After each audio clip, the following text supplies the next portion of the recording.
wabarakatuh.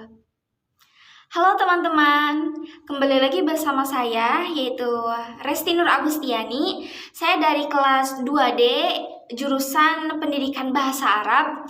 Tepatnya saya kuliah di Universitas Sultan Syarif Kasim Riau. Saya di sini akan menjelaskan materi yaitu yang berjudul globalisasi. Dan apa itu pengertian globalisasi, dampak positif maupun negatif, kemudian contoh, dan lain sebagainya. Maka dari itu guys, tonton terus, don't skip, and intinya check it out. Stay tune! Oke, sebelum masuk ke pembahasan yang inti, saya akan menjelaskan sedikit pendahuluan, yaitu globalisasi menilik suatu fenomena yang tidak bisa dielakkan, yaitu globalisasi tentunya tidak hanya berelasi dengan bidang ekonomi, tetapi juga di lingkungan politik, sosial, dan hubungan internasional. Proses globalisasi turut dipengaruhi oleh berbagai macam faktor, yaitu ekonomi, sumber daya alam, pasar, politik, maupun teknologi. Globalisasi ditunjukkan dengan adanya bukti nyata. Bukti nyata akan memperoleh keuntungan dari banyaknya barang dan jasa yang dihasilkan. Selain barang dan jasa yang banyak sekali, tingkat harga juga lebih murah, pendapat tenaga kerja yang bagus, kemudian tingkat kesehatan dan standar hidup yang lebih tinggi secara menyeluruh. Dari kemajuan-kemajuan yang ada, kemudian mempengaruhi sektor-sektor lain dalam kehidupan seperti bidang politik, ekonomi, sosial, budaya, dan lain sebagainya.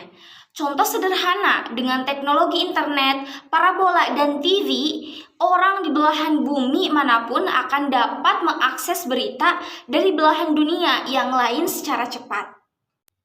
Nah baik, langsung saja kita masuk kepada pembahasan yang pertama, yaitu pengertian globalisasi. Apa sih globalisasi itu? Nah, globalisasi itu dari akar katanya merujuk pada kata globe. Kalian pasti tahu kan globe?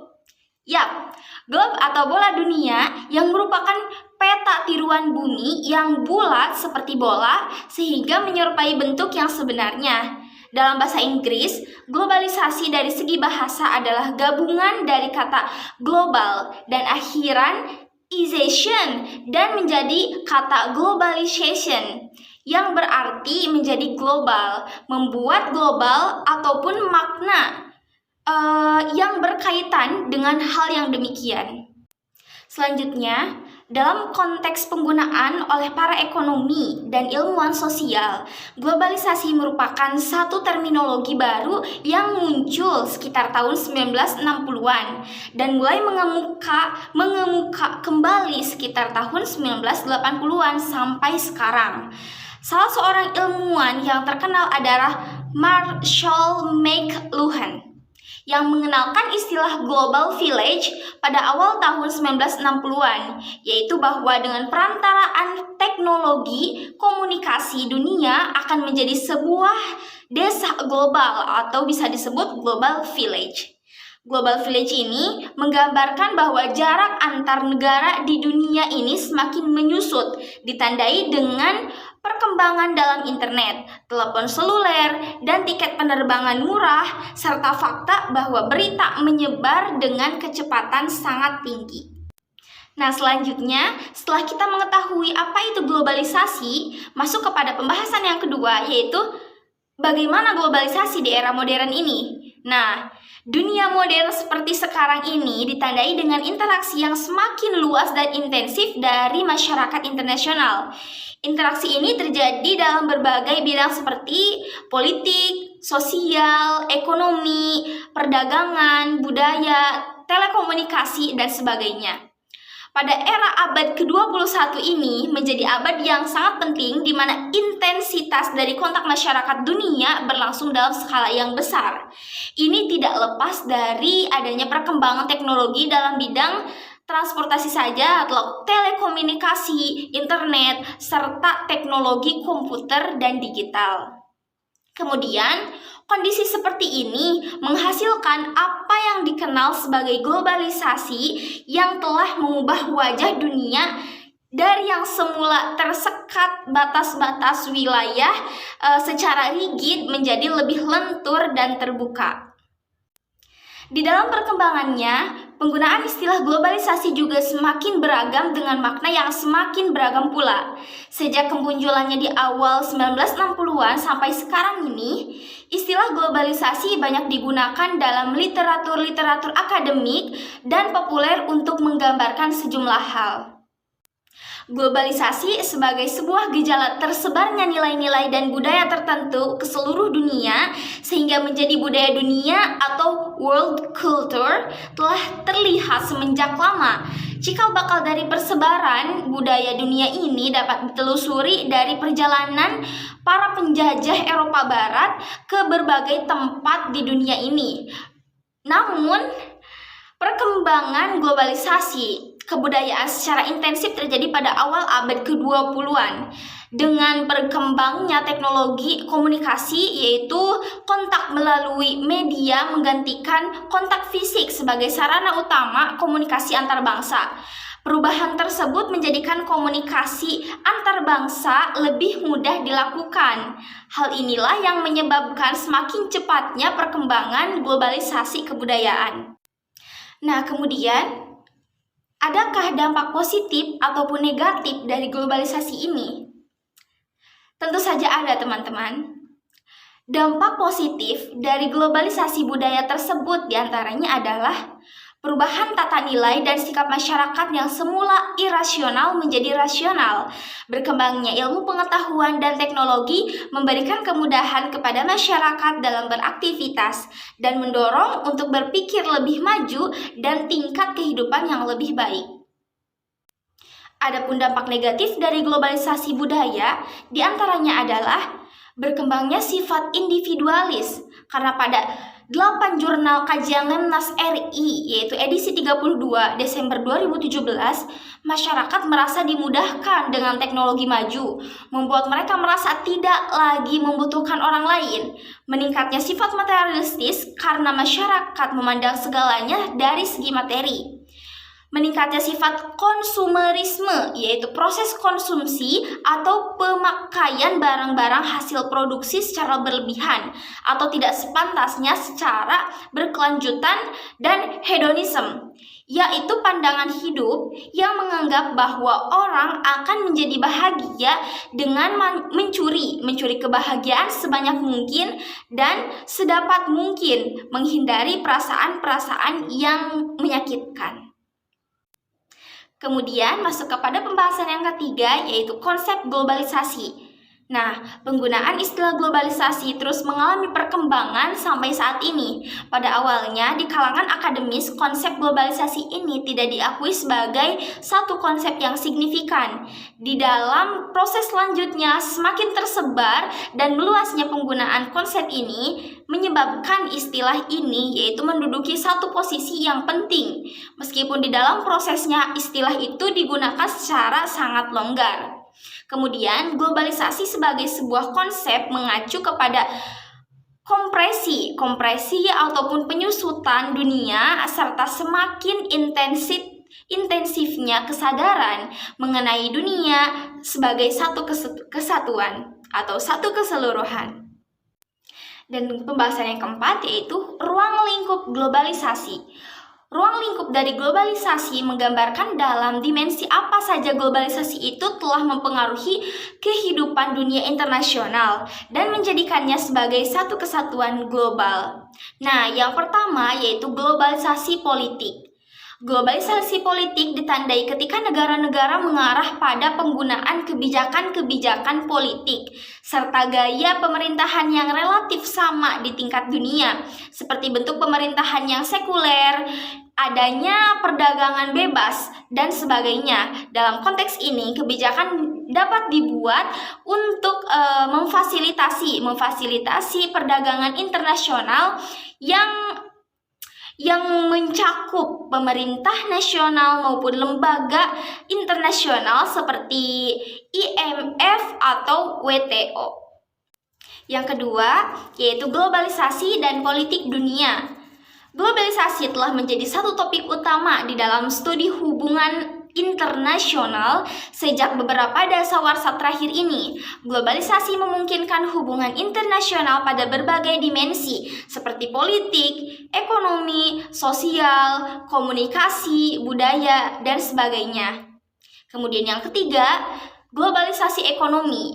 Globalisasi ekonomi menggambarkan sebuah sistem ekonomi di tingkat dunia yang ditandai dengan banyak kemudahan di dalam perangkat barang, produksi, modal, sumber daya, dan juga uang, seperti NAFTA, EU, multinational corporation, dan sebagainya.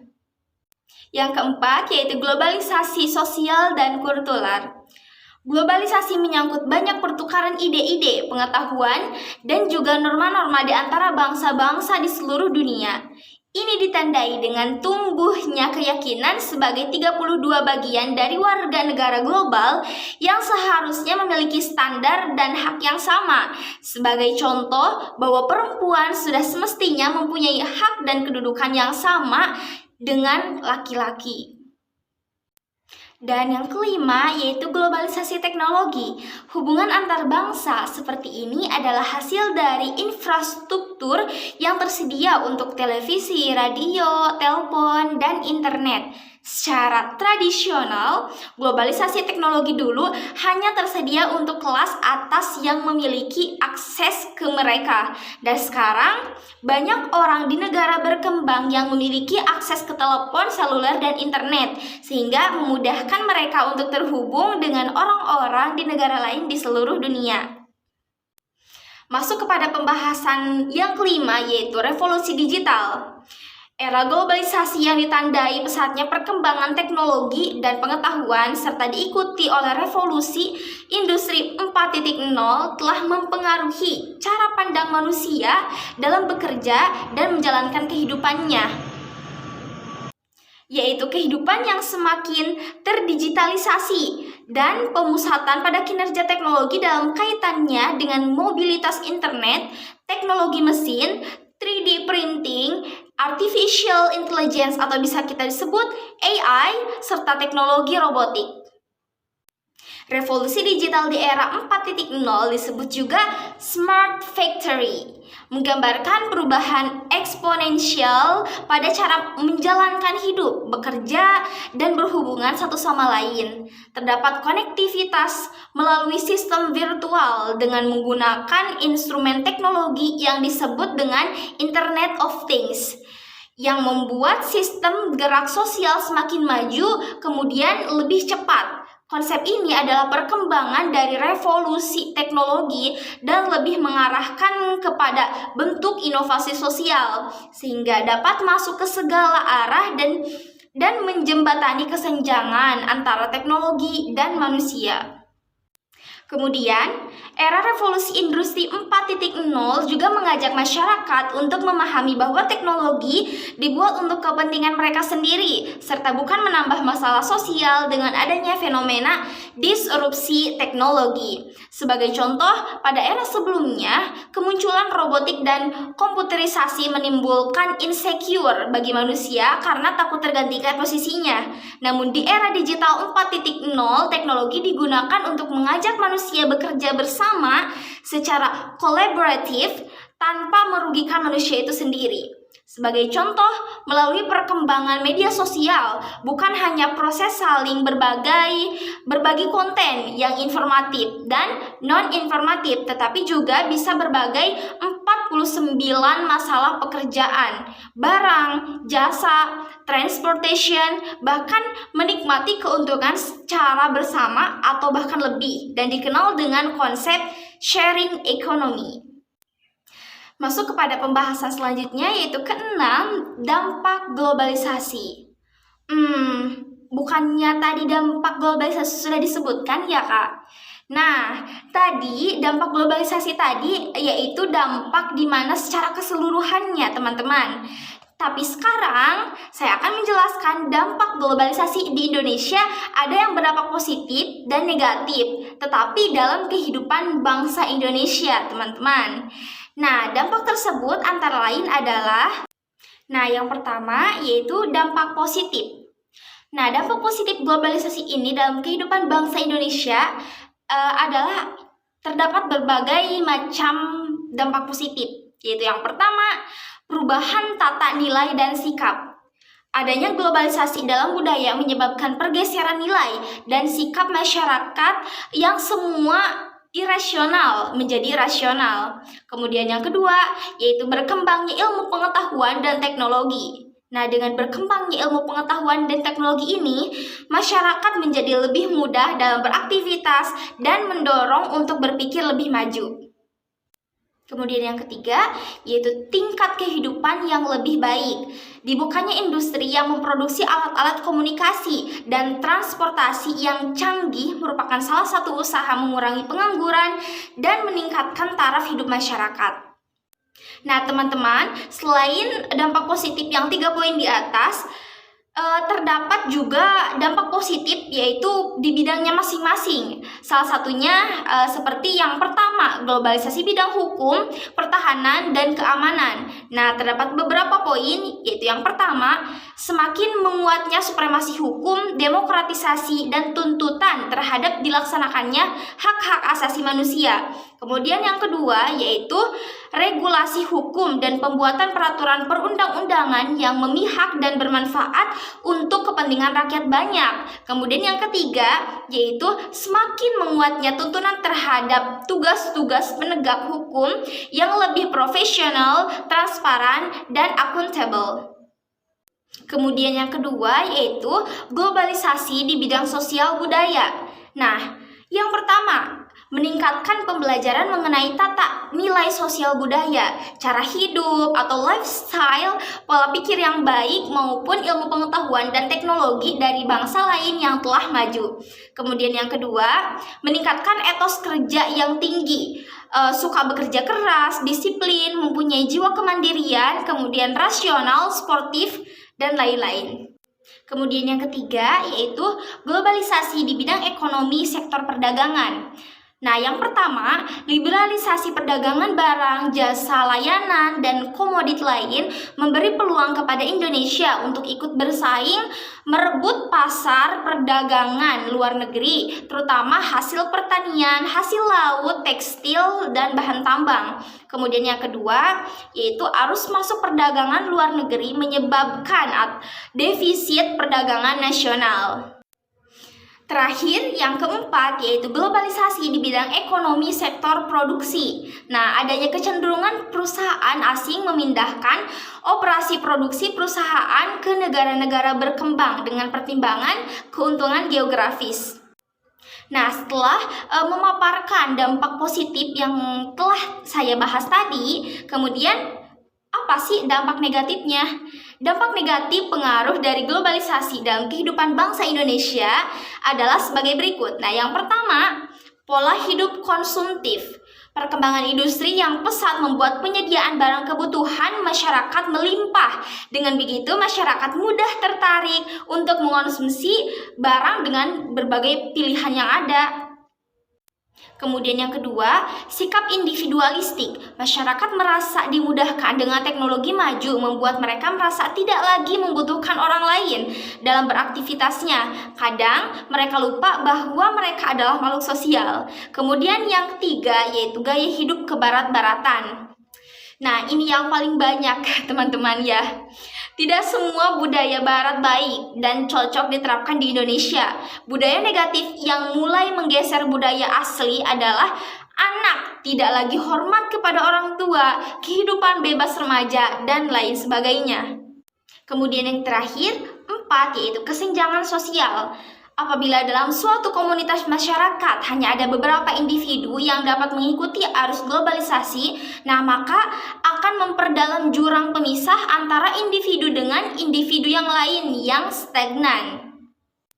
Sama seperti dampak positif globalisasi yang mempunyai bidangnya masing-masing, nah dampak negatif globalisasi ini juga mempunyai di bidangnya masing-masing, yaitu yang pertama, globalisasi di bidang hukum, pertahanan, dan keamanan. Nah, yang pertama, Peran masyarakat dalam menjaga keamanan, kedaulatan, dan ketertiban negara semakin berkurang, teman-teman. Karena hal tersebut sudah menjadi tanggung jawab pihak tentara dan polisi. Perubahan dunia yang cepat mampu mempengaruhi pola pikir masyarakat. Nah, yang secara tidak langsung, secara global, sifat-sifat masyarakatnya adalah pragmatisme, hedonisme, primitif, dan konsumerisme. Kemudian yang kedua, semakin lunturnya semangat gotong royong, solidaritas, kepedulian, dan juga kesetiakawanan sosial sehingga dalam keadaan tertentu, teman-teman. Yang kedua, yaitu globalisasi di bidang sosial budaya. Poin pertama yaitu semakin mudahnya nilai-nilai barat masuk ke Indonesia, baik melalui internet, media televisi, maupun media cetak, banyak ditiru oleh masyarakat. Kemudian, semakin memudarnya apresiasi terhadap nilai-nilai budaya lokal yang melahirkan gaya hidup berikut ini, seperti individualisme atau mengutamakan kepentingan diri sendiri. Nah, kemudian pembahasan selanjutnya yaitu mengenai contoh globalisasi. Apa saja sih contoh globalisasi itu? Nah, baik, saya di sini akan menjelaskan, juga akan menyebutkan salah satu contoh sedikit mengenai contoh globalisasi. Nah, yang pertama, teman-teman, contoh globalisasi di bidang ekonomi. Contohnya yaitu terjadinya praktik ekspor dan impor. Kemudian, yang kedua, contoh globalisasi di bidang komunikasi. Contohnya yaitu medsos, media sosial yang sering kita pakai sekarang, seperti Facebook, Instagram, Twitter, ataupun yang lainnya. Kemudian yang ketiga yaitu contoh globalisasi di bidang iptek. Contohnya yaitu penggunaan internet. Wah, penggunaan internet ini sudah sering kita pakai. Nah, salah satunya itu adalah contoh globalisasi, teman-teman. Kemudian jaringan internet yang menghubungkan komputer dan perangkat lain di seluruh dunia, teman-teman. Wah, itulah kejadian-kejadian contoh globalisasi di bidang-bidang tersendiri. Nah, kemudian apa saja bidang contoh globalisasi di keseharian kita? Nah, berikut. Nah, selain itu, contoh globalisasi dalam kehidupan sehari-hari ini. Nah, yang pertama, adanya hubungan telekomunikasi jarak jauh antara masyarakat. Nah, tentu saja kita sudah merasakan ini, dan orang-orang yang jauh dari orang tuanya ataupun dari kerabatnya dan lain sebagainya seperti LDR terutama ataupun yang lainnya, itu semakin memudah dengan adanya globalisasi ini, semakin memudahkan kita untuk berkomunikasi jarak jauh. Kemudian yang kedua yaitu perubahan gaya hidup masyarakat dan tradisi masyarakat di Indonesia lebih menyukai makanan cepat saja atau fast food dari negara barat karena pengaruh globalisasi ini tentunya. Nah, kemudian tidak hanya itu saja, seperti yang tadi saya jelaskan, yaitu mengenai barang-barang impor, semakin banyak orang-orang yang membeli atau mengimpor suatu barang yang branded.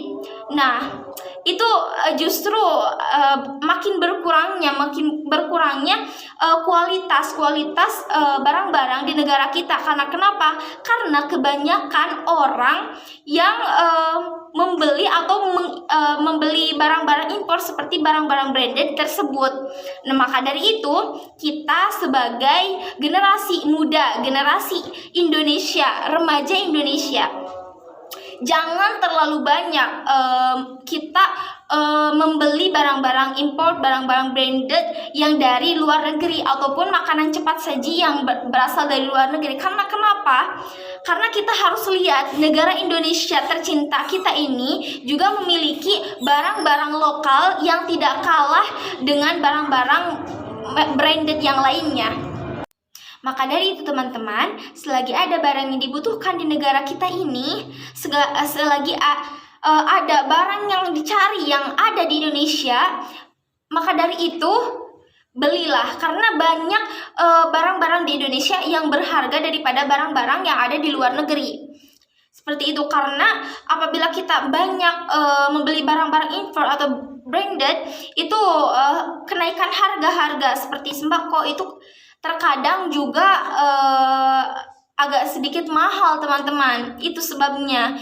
Itu juga bisa merugikan diri kita sendiri. Maka dari itu, terutama makanan. Makanan di Indonesia terkenal dengan rempah-rempahnya. Kok kalian bisa berpikir kepada lebih memilih makanan saji? Sedangkan makanan saji itu kita tidak tahu kualitas bagaimana bahan-bahan di dalamnya. Kita tidak tahu sama sekali.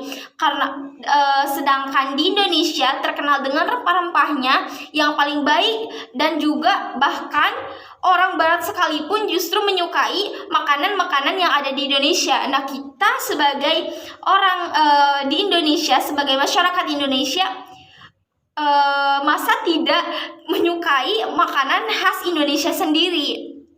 Seperti itu contohnya lah, teman-teman. Kemudian kita sebagai remaja Indonesia, sebagai penerus bangsa Indonesia, maka dari itu kita harus lebih mencintai produk lokal, produk-produk yang ada di Indonesia.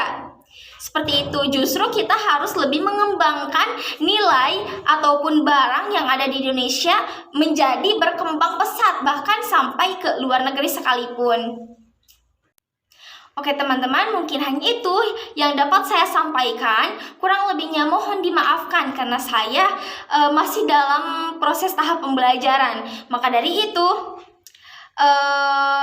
mohon sebesar-besarnya apabila ada pembahasan ataupun materi yang saya sampaikan salah. Karena saya hanya manusia biasa yang tidak luput dari kesalahan. Oke, billahi taufik wal hidayah. Wassalamualaikum warahmatullahi wabarakatuh.